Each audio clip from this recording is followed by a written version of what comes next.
Now, Tony Robbins taught me something that I still remember to this day. It's so useful, especially I believe in the corporate world, in getting promoted and the likes.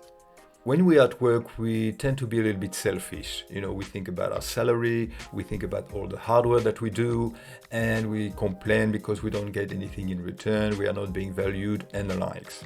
A very simple question, and actually two very simple questions that we need to ask ourselves is, what does my manager want?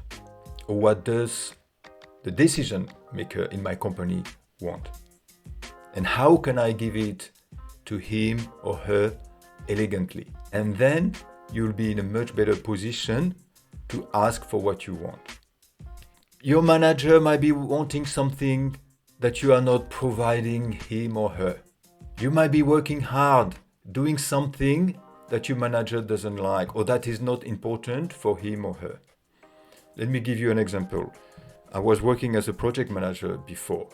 Working for small companies, they want result, and they want you to be very careful with your budget, the bottom line.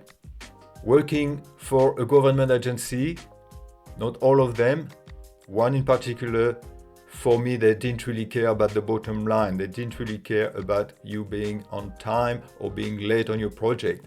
The only thing they wanted was for you to be compliant, to make sure that you have ticked all the boxes, that everything had been signed off twice, thrice. They really wanted that to be done because it's probably for another video, but they are driven by fear. So they want to protect themselves.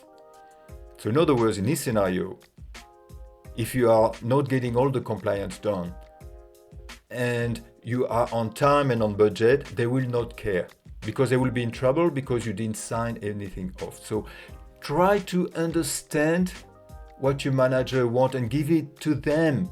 Give it to them elegantly. Give it elegantly, that means subtle. Be subtle about it. Sometimes we think that we work hard and everything will happen downstream.